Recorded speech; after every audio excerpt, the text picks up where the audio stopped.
Education Choices magazine are thrilled to have been able to speak to Dr. Sandie Okoro and to discuss the importance of using her voice to support gender and racial equality, as well as sharing some insight into her childhood and education that enabled her to become a diversity and inclusion champion and take her current position as General Counsel at the World Bank. It's lovely to speak to you today, Sandie, and we're so thrilled to have someone like you doing a podcast with us about the work that you have been doing and the way that you're working so hard as a leader of championing diversity. To begin, we'd like to just ask you, what are some of the most exciting things that you feel you've achieved so far in your dynamic and very diverse career? Well, firstly, it's a great honour to be here chatting with you today, Chloe. And that's quite a difficult question, actually, mainly because for me, it has been my career. I've kind of got on with it. I haven't really thought about it too much, and I've sort of taken it one day at a time. But when I reflect on it, I would say that, well, first of all, I think getting this job that I'm currently in at the World Bank as General Counsel of the World Bank Group and Senior Vice President is a biggie. It was a big one. It was a really big step up in terms of GC role, and being in an area of development where it's all about ending poverty is huge and something I've hugely enjoyed. I would also say that some of the things that I've done outside of work have been really important to me. The work I've done promoting gender equality, racial equality, all of that on the diversity and inclusion side, many different forms of things I'm very, very proud of. So I would really say that balance between the sort of the day job and getting this big job that I've had at the bank and doing the work that I have been doing on diversity and inclusion. And at the bank at the moment, I am chair of the Anti-Racism Task Force, which is something that came into being for about a year. And I'm very proud of the work that we've been doing there. It's a lot of work to do. We've recently published our anti-racism charter internally. And so it's really taking that concept of racial equality and equity forward. So I think there are many different things, all of which I think tie up together to not one single thing, but a number of things bundled together. And a very busy lady at that. And before your job at World Bank, you worked as Global General Counsel at HSBC Asset Management. In fact, that was when I met you first. And you were fast becoming renowned for your role as a diversity champion. Can you tell me a little bit more about this period in your life? Yes. So as I went to each new role, I got an opportunity to do more and more in the diversity space. And HSBC had quite a large diversity network and really encouraged that. So, and obviously the scale of HSBC as a whole meant there was a lot to get involved in. And I think it was that time that I realized how much of a difference diversity and inclusion can make to a company, not just in terms of, obviously customers and clients and all of that, but also in terms of attracting real talent to the institution. It's about a talent grab. People often think differently, but it's really about getting the best talent and attracting the best talent to the institution. And I've always seen it like that. And that will give the best outcomes for customers and clients. And that's what it's all about. And we need to reflect those that we serve, and we can serve them best if we, reflect the diversity. So the other thing as well that I became really aware of how important it is to have diverse teams and to make sure that the inclusion aspect is there for them as well. And I think we've all learnt this probably during lockdown inadvertently, that there are many different ways of working, and it's all about delivery rather than actually having, FaceTime in the office from 9 till 5 type of situation. That you can't just want diverse talent and then expect it to work in traditional ways. Once you have diverse talent, it's going to work in different ways. And that was something that I realized and have realized, that, diversity can't just be what it looks like, it's got to be what it feels like as well. And with that will come real difference and will come real innovation and creativity. So I really got into doing, getting involved both inside and outside of my day job in terms of diversity initiatives. And I've carried on doing that since I've got to the bank. An example of that would be, I'm now chair of the WOW Foundation, which is the Women of the World Foundation. I'm their inaugural chair. And I really did quite a lot of work with them while I was at HSBC. And that sort of carried on now to actually becoming more involved as chair now. And I would really encourage anybody out there, no matter what age they are, no matter where they are in their careers, to do a little bit extra on the side. I mean, if you're a pupil at school, get involved in extracurricular activities around diversity and inclusion in your work, in the charities around you, everywhere, because it's really important, because your voice is very needed and we need everybody involved. Brilliant. You slightly stolen one of my later questions, Sandie. That was always going to happen. Obviously, you're not just a person of colour, but you are a female world leader. And how have you addressed this unique role? Well, Chloe, that's an interesting question, because I don't really see myself as a female world leader or a world leader in any way, shape or form. But I do see myself as someone who has a senior role on the global stage, who is female and has a voice.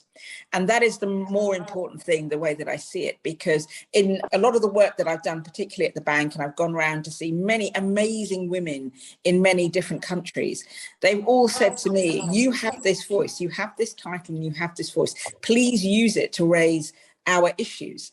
And I think that's one of the most important things, is that, I'll get invited, to talk, to say something, to give a lecture simply because of my title. So I have to use that to, I think, in my way, give agency and voice to those women who are not able to express their agency and voice. It's not that they don't have it, it's getting a platform to express that. And that's why I talk about access to justice, gender equality, women's rights, whenever I get a chance to do that and spread that message, because not everybody has the opportunity to talk about it in the way that I have. So that's what I see as how I can use the unique position that I am in, is to change the lives, help change the lives of those women and give voice and agency to them. That, gender equality, equal rights, equity, it gives more for everybody. It's not about less, it's about more. And women are half of the world's population. We need to be in half of the conversations. We need to be half the people in the room. Why not? And I think that needs to change. And that's one of the biggest changes I hope that we will see this century. And I hope along with that, we'll see some more racial equality as well. What challenges do you feel you faced in your career to date?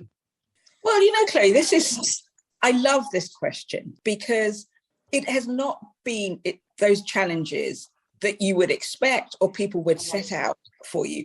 Obviously, there are those barriers that are there in the world you live in terms of, race and gender and all of that. They're there, but they're not insurmountable. The biggest barrier I faced, ironically, is myself, is talking myself out of doing something, telling myself it would be like this.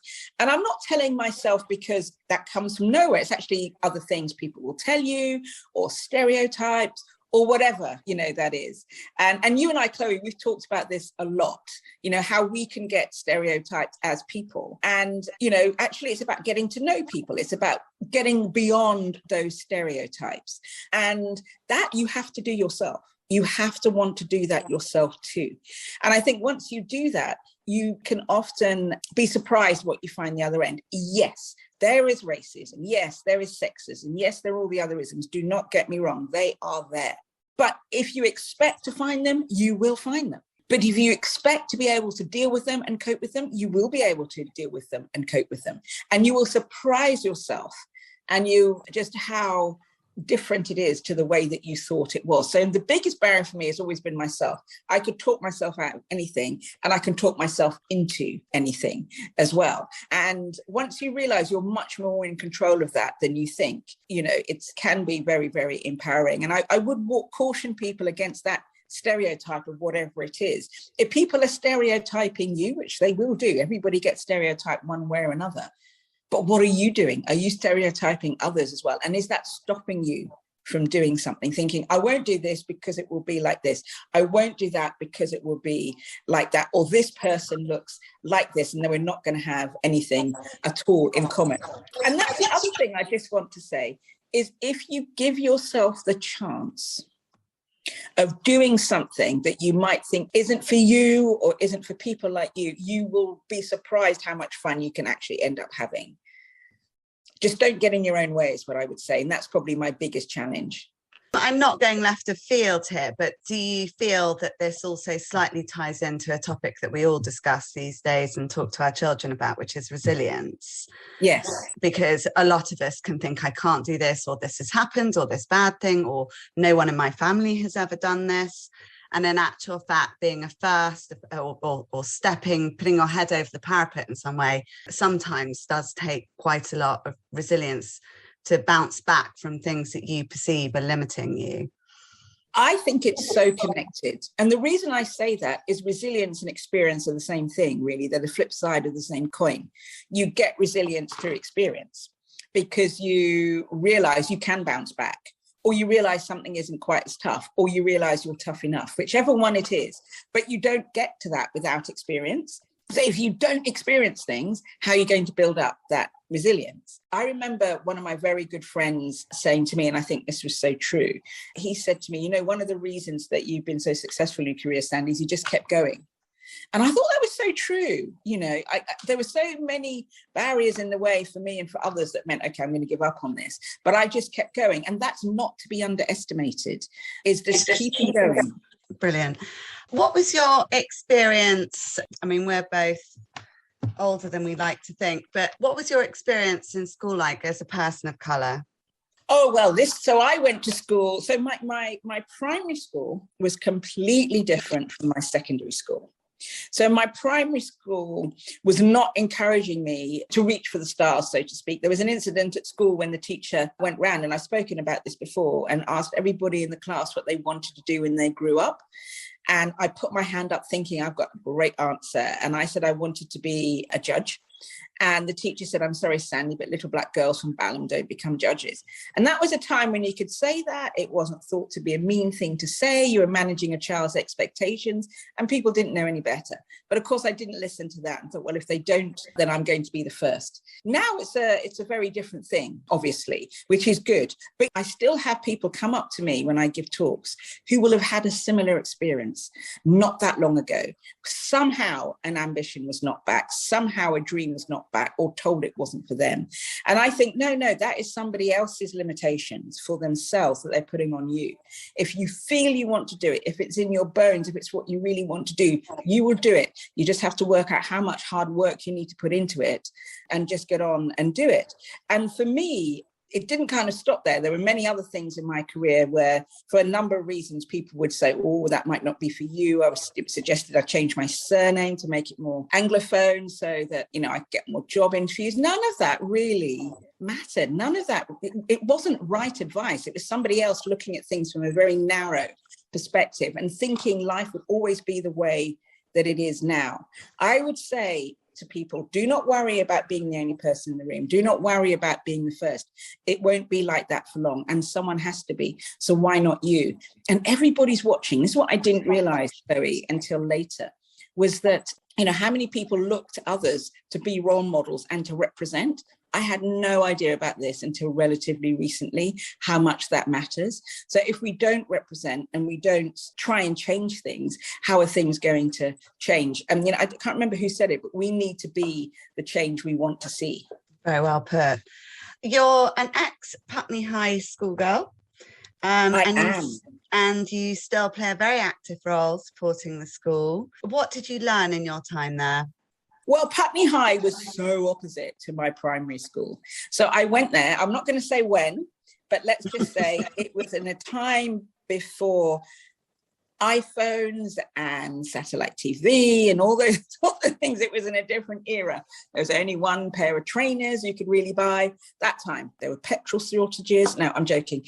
It was a different era, but I went to this most marvelous secondary school called Putney High School, that the day I walked in the door, it was about what I could achieve and why wasn't I trying to achieve it?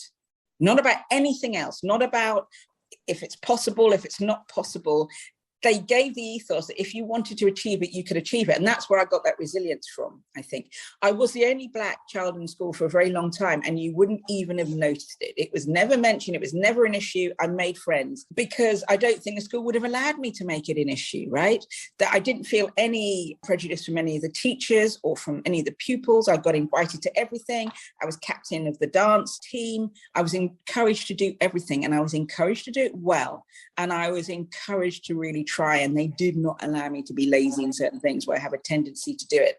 They also, and I have to say, and I really do, encouraged a bit of the rebel in me, which is the protester. So we did a lot of protesting with my friend Fran, against racism and apartheid at the time.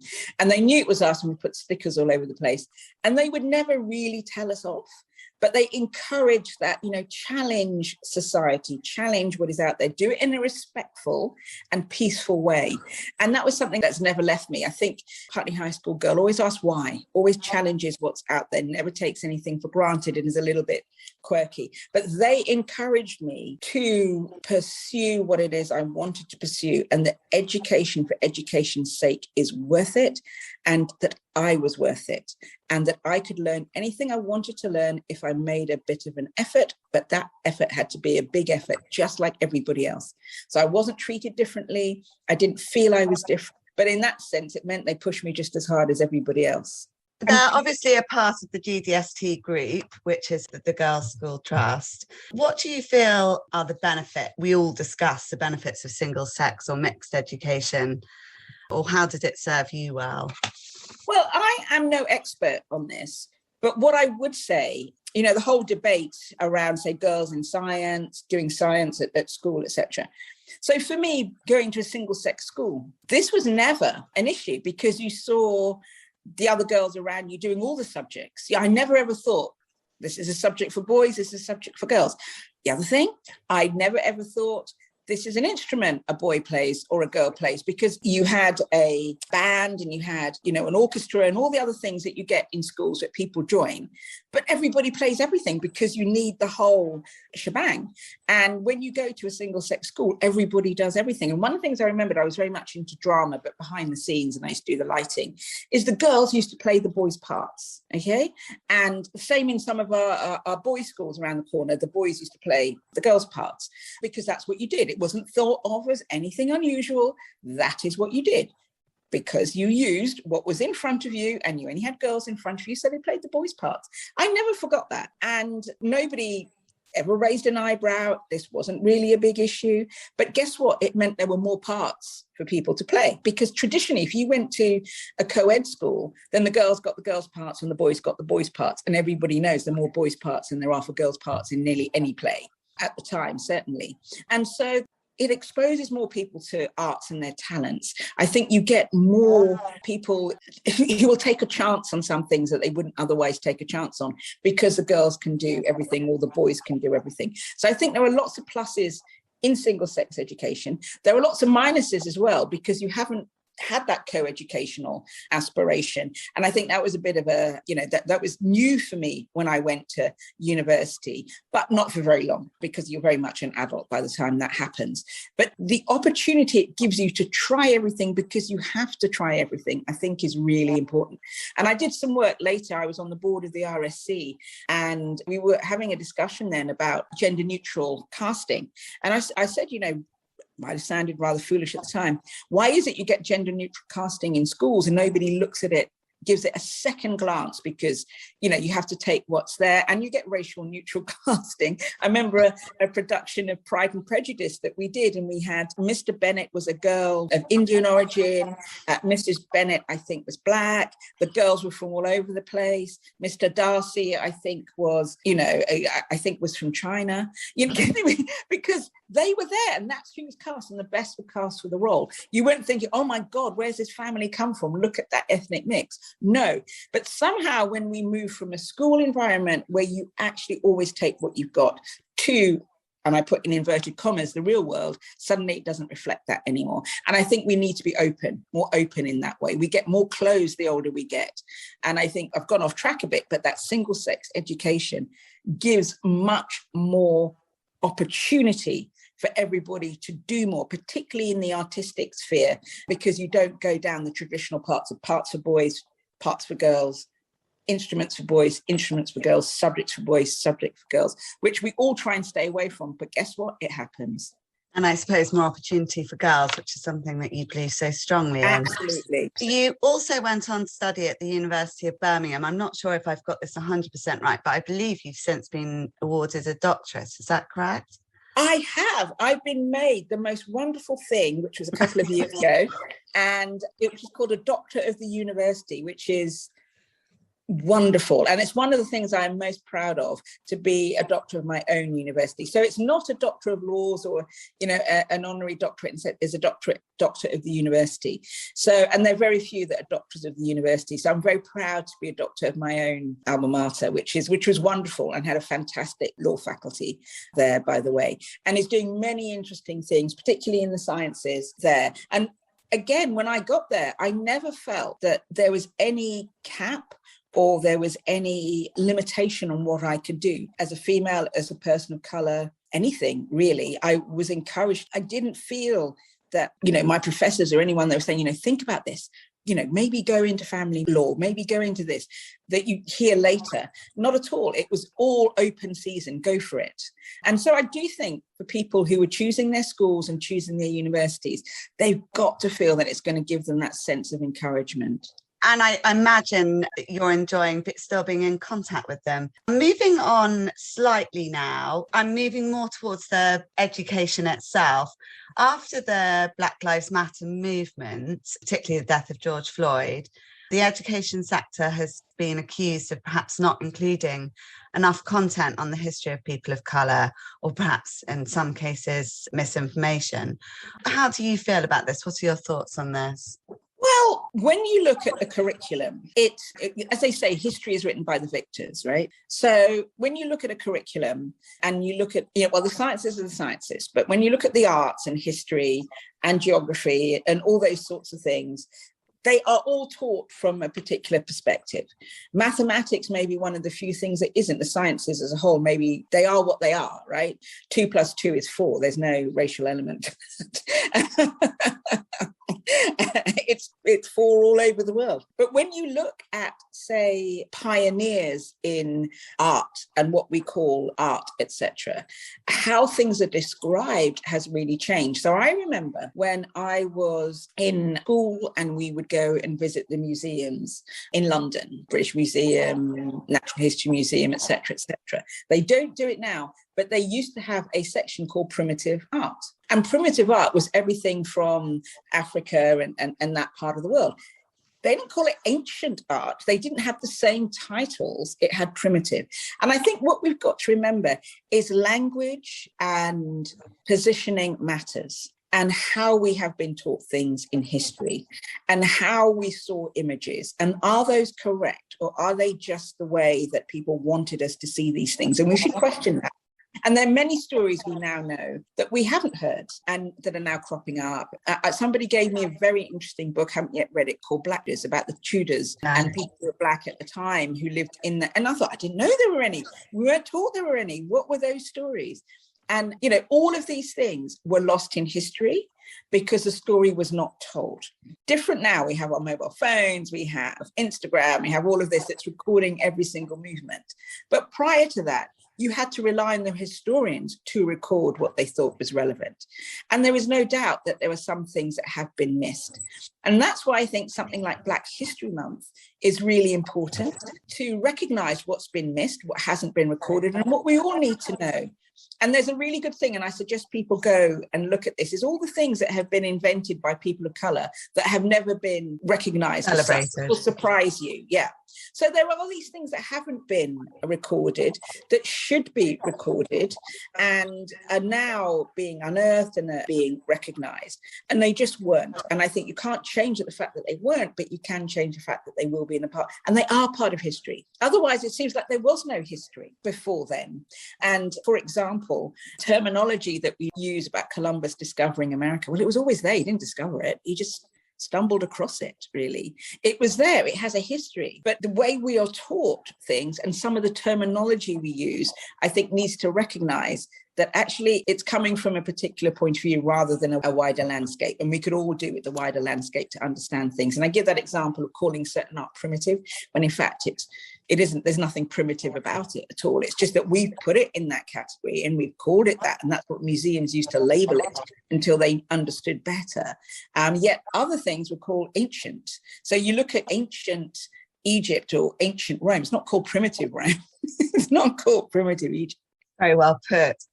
Do you think more could be done to educate children on the history of people with colour and women and the journey towards equality? Yes. I mean, we have, first of all, history. It surprised me what history is now. So modern history, at least, is learning about Nelson Mandela and the end of apartheid, which is, it was in my lifetime. So it doesn't feel like history. So I think we have to recognize that there is a lot there that has changed from traditional form of history that we are. But everybody wants to feel represented. I really think it's important, particularly for those who go and study history, for those who go and become professors in history and doctors of history, et cetera, to look at these things more broadly and to bring more stories to the fold, not negating stories that exist, but find the untold stories that are there and the untold angles. So a really interesting one is the angle from which many things are told would have been a male angle. So Crick and Watson, who did the DNA, there was a very famous lady whose name now escapes me alongside, but we always hear about Crick and Watson. She has now been getting more recognized, much, much more. But that is an example. The fact that her name does not roll off the tongue as easily as the name Crick and Watson and DNA is that there are many forgotten stories of women who've been working alongside or have just been relegated to a helper role when actually they were playing, they were doing just the same as everybody else. And America, which I'm living in at the moment, has been quite good at trying to recognize that and quite trying to go back and resurface these stories from history and retell them. And I think that's really important. Look who else was alongside. You know, when you look at it, stories of exploration, but who else was that you missed that has not been told at all? We also understand that your daughter has autism. I know her very well personally myself. Could you tell me a little bit about some of the challenges you faced raising a child with additional learning needs, but also being a full-time working mum of two? And a single mum as well. And a single mum. So, oh gosh, the first thing is learning to prioritize, because you have to in that situation. Learning that not everything can be perfect. It's okay for everything to be just okay. And those were two things that I came to terms with, I think, very early on. Autism is a huge challenge because it's the way that a person sees the world and the way they interact with the world. It affects the whole world that the family is in as well. And so, you know, your view of things is just not the same. Your child's view of things is just not the same. So makes them very vulnerable. So you're constantly looking out for them and seeing the world in a different way. There's a positive there because you get to see the world in a way other people don't get to see the world. And it doesn't necessarily have to be scary, but you're very aware about how difficult the world can be for those who are vulnerable and have learning difficulties. Holding down a full-time job and doing that can be very difficult. There've been much more has been put in my day in terms of legislation that gives you flexibility, but it wasn't there when I was really starting. I had to create it for myself and understand very much how I needed my day to work, what support I needed, and not to be afraid to ask for that support, to understand what support my daughter needed and not to be afraid to find that support for her, and not to be afraid. And you know this, Chloe, when we first met, to say first off, and not to hide her from the world, here is Sophie, she is autistic. This is the way she might behave.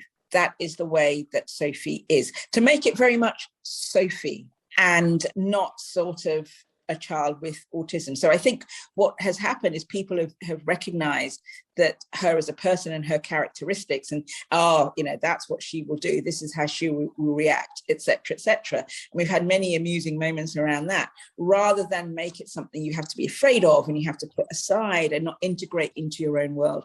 So I, as you know, have really integrated her into my world and made her part of my world and not put that to one side, so she can make as much of it as she can and not be outside of it. But it hasn't been easy at all. And, she's much older now and more independent, but it was very, very difficult at certain points as well. Extremely difficult. Sometimes you think if you're going to get through the day in one piece. Well, and coming back to autism is often something that isn't recognised in girls. I certainly know in my professional career tends to be slightly overlooked as something that they might have. It tends to be very much currently associated with boys often as a... That is true. Although it is increasing. As a single working mum, that was my next question. Do you have any advice that you would give to parents who either have children with learning difficulty or also managing your career and raising your children? Oh, my only piece of advice is give yourself a break. And I say that literally and metaphorically. Make sure you find time for a break. Make sure you find time for yourself somehow. Do not be too proud to ever take up that offer of help. Take it so you can get a break, because you will need it. The other thing is give yourself a break mentally in terms of having to get it all right. I found the way I did that is I stopped reading books about autism, because it only made me feel bad and how wrong I was getting it all and how complicated it was going to be. So I gave myself that break. No, it's a lived experience. I'm not reading any more books about it, and just going to kind of get on with it and do the best that I can do. And I think sometimes as parents, whether or not you have a child with a disability or not, we can be very hard on ourselves it's got to be perfect. And if it's not perfect, it's going to be a disaster. I think whatever you do, it's going to be what it's going to be. But the most important thing is to provide a secure and loving home and safe home for your child. It doesn't have to be perfect. And I think we, particularly as women, and particularly as women who work and working mothers, we beat ourselves up way too much about things like that. And we don't allow it to be just okay. I remember, being a single mum when my children were younger, and it's like, result. We're all three of us are alive at the end of the day. That is the result. We're all in the same house. That is the result. We all managed to get something to eat. Result. Oh, that's a gold star moment. So, lower your expectations and give yourself a gold star more. And just hope that they're not ill. My children went into school regardless. Yeah, we've all been there, Chloe, haven't we? They're fine. Got a cough. Just a silly aside, who inspires you and why? So a number of different people, really. My mother always inspired me because she was the epitome of resilience, and she would never let me say, I can't do this, it's too difficult, but did it with love and encouragement, and was always there for me when I needed her to be there for me. And I remember she said to me, never rely on a man for money. Really good piece of advice. So she was really encouraging for me to have my own career, to go out and to be financially independent. She said it gives you choices, and you must have choices in your life, and so that you can look after your children on your own should you have to do that. She'd always be there to help, which she was, but that was a great start, I think, for me in life. So she's always been a massive role model for me. There was also a chap that I worked with when I was at Schroders called Mark Smith, who sadly passed away. But he really was the one who taught me almost everything I know in the financial services industry. He was quite a tough person, really. But, I came back from maternity leave and he needed somebody to help him with a particular project. And I think he felt sorry for me coming back after maternity leave and landing in a sort of very different environment, which I did, and said, right, you're helping me with this. And it was amazing. Sadly, he wasn't very well at the time, but taught me so much in terms of integrity in the workplace, how you get things done, how you ask questions. It's okay not to know. And that was such an important thing. It's to stop people and say, I don't understand that. Because he said, if you don't understand it, they don't. But if you pretend you understand it, it's really difficult later to ask, what was that about? So I learned so much from him. He was white, male, and public school. And it goes to show, that's another thing, do not assume anybody is going to be any particular way. So he's one of the greatest impacts I think he's had on my professional career was working for Mark Smith. And I kind of miss him every day. And, if he knew what I'd done with my career, he'd be like, he'd be so proud. Yes, but we didn't. He would be so, so proud, but he would also be pushing me to do more. That's exciting. And that leads on to my Next question. Am I allowed to ask what are your aspirations for the future? Where are you looking to next? Put my feet up and have a nice little sleep. An exhausting time. I think to, enjoy some of my achievements would just to get some time and go, actually, I have achieved something, because I don't always feel that. And to maybe enjoy my family a bit more and to just enjoy life a bit more. Everybody, I think, feels like that, given what's happened in the past couple of years with COVID and everything, that, we want to enjoy a different pace to life, enjoy what we have a little bit more. So I don't know what the future holds. I've got, obviously, my current job has got lots of legs in it. Don't get me wrong there. But, I think I still hold that ambition, Chloe, one day to be a judge. I still hold that. It's the wig, Sandie. It's right. Final question. Obviously, we're interviewing you as Education Choices magazine, and we like to say that we believe we're a key to success. As a very successful lady of colour and a single mother of 2 now adult children, we know how hard you've worked to build your way up. What do you feel is the key to success? It's almost what I said before, which is don't get in your own way. Don't talk yourself out of anything. Talk yourself into something, not out of something. Take some risks in doing things. The worst that can happen is what you want doesn't materialize. But remember, you didn't have it in the first place. But what if what you want does materialize? And I have realized there were so many things that I thought I couldn't do, wouldn't be successful at. But once I tried it, guess what? Suddenly the people you need come your way, the tools you need come your way, the resources you need come your way, the know-how comes your way. Life is not what you think it is going to be, and don't live in the now, live in the future. The way I tend to do that is to not say, where do I want to be in 10 years' time, 20 years' time, but what would I regret in 10 or 20 years' time looking back that I didn't do? That is how you live in the future, and you give yourself a lot more choices and a lot more impetus to do things you wouldn't otherwise do. When you think, what is it I'm going to regret that I didn't do? Thank you very much, Sandie. It was absolutely fantastic speaking to you. And I'm sure many people are going to be listening to your sound advice. And thank you very much. We know how busy you are for giving up time to speak to us. Pleasure. Thank you very much, Chloe.